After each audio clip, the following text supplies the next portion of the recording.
Oh, really? Little trivia. Yeah, little trivia, yeah. Well, these guns right here, Okay. with the monument, talk to us. They say, it says double canister at 10 yards. Canister is a tin can filled with ball barrels.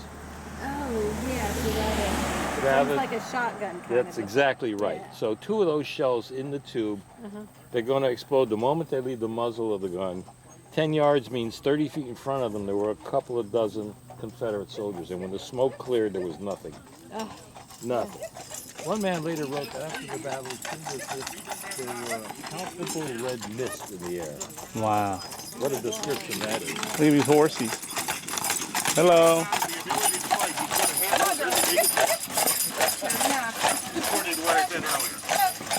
Here's another quick story about artillery. Brown's Battery B. These guys are from Rhode Island. Again, there were 6 of these guns. Right. And at one point, a shell, incoming Confederate shell, exploded right there. Oh, wow.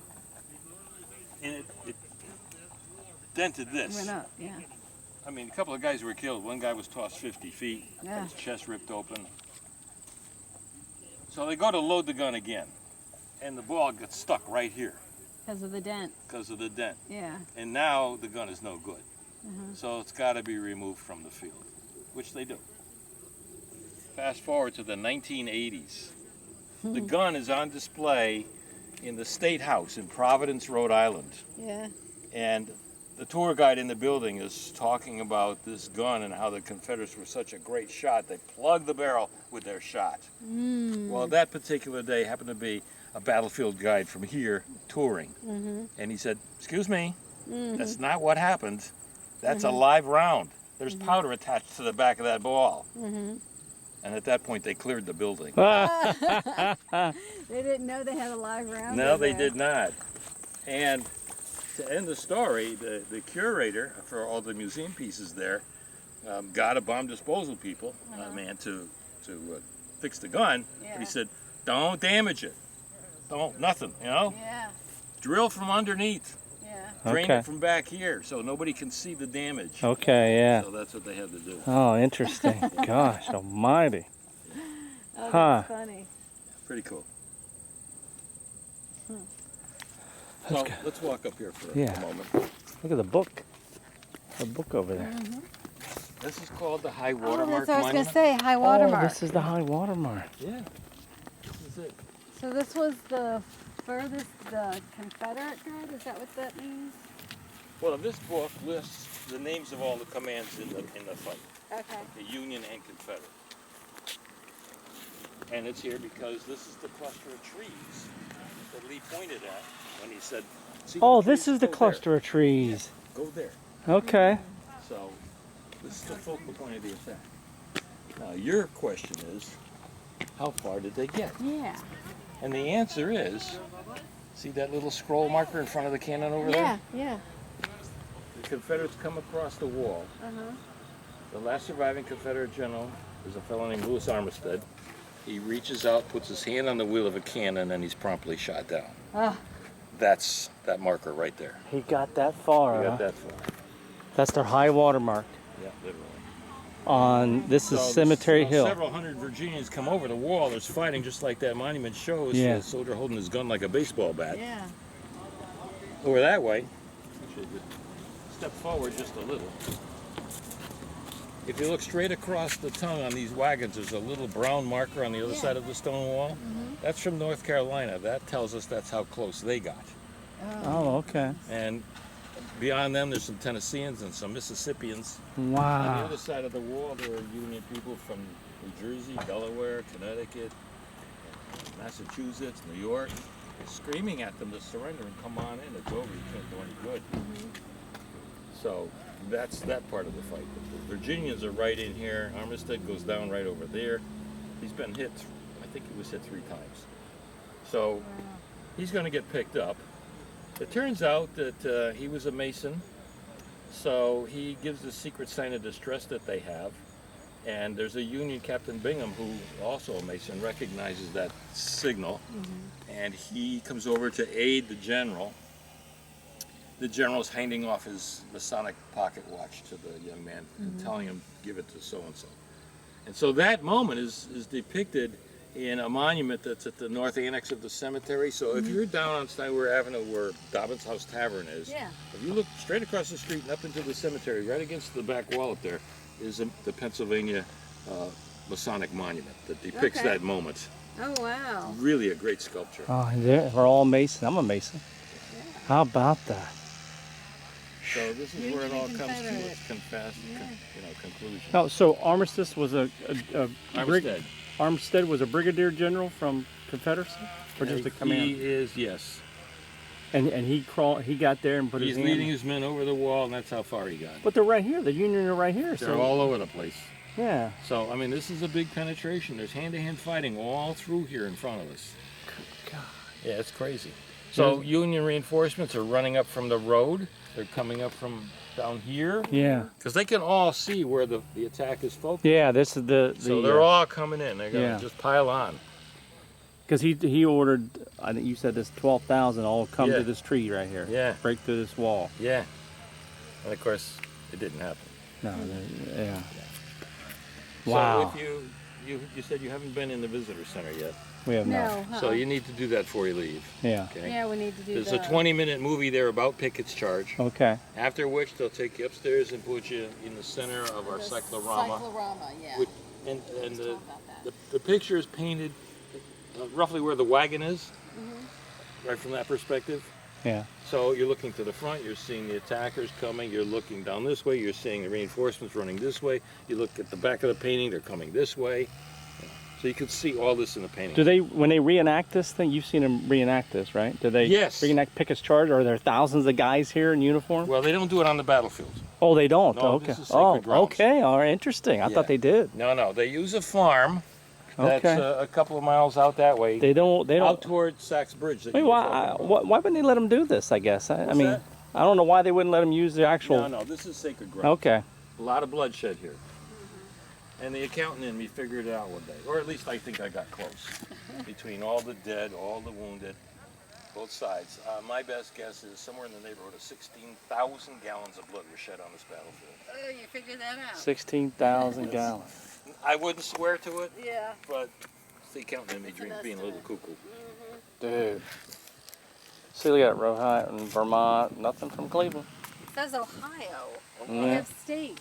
Nothing from Cleveland. He's just hoping to Here's a big gun right here, Jimmy. Look at this big one. That's a big. These are the assaulting organizations. Pickett, Eek, Pender, Anderson, Gable, Alexander's, Echelons. These are listing artillery and infantry units. But within them, and those are all Confederates. Over here are the Union people. So within this group, you might find Ohio people. In fact, when we go back Let me take down a the picture hill, we're of going it. to pass the 73rd Ohio, and I have one more story for you. Okay. All right. I love stories. Are they keeping these trees here for that Yes. reason? Well, this was the focal point of the attack. It was Yeah. the tallest landmark up here. And over the following years, people would come up here with their little jackknives to take a souvenir home.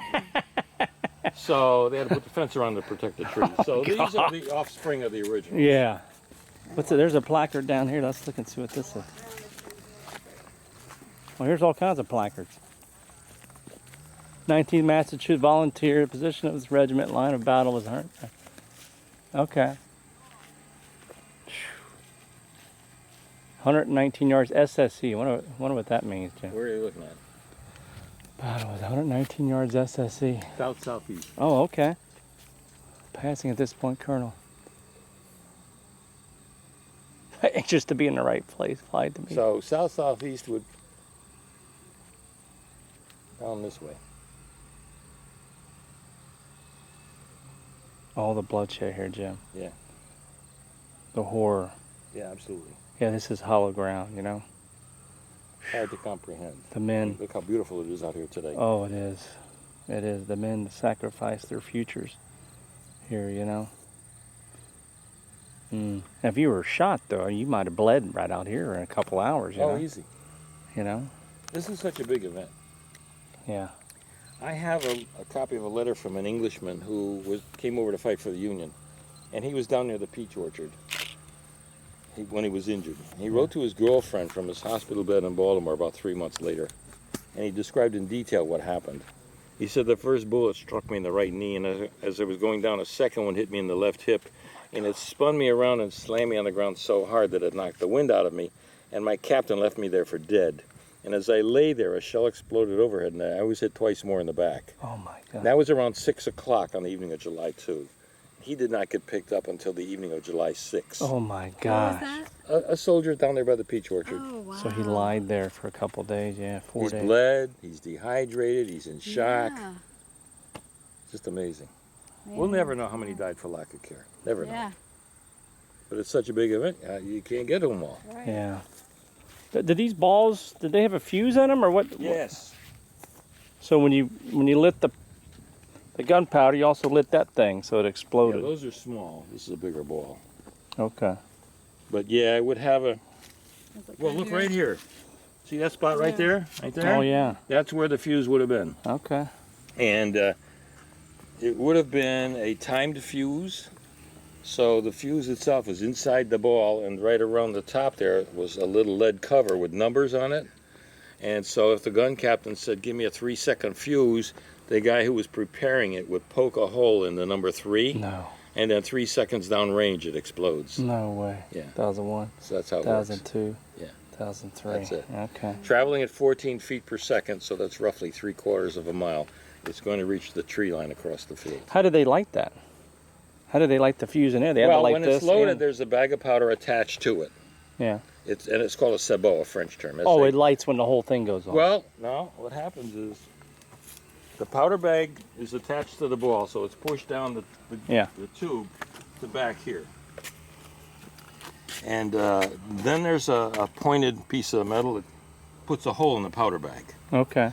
Then there's something called a friction primer, which sits in here.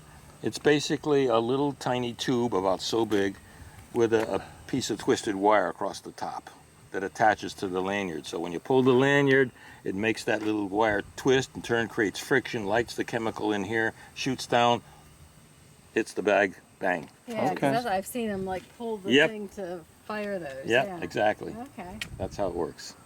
And then that powder lights the ball. Yes. Okay. Hopefully. Yeah.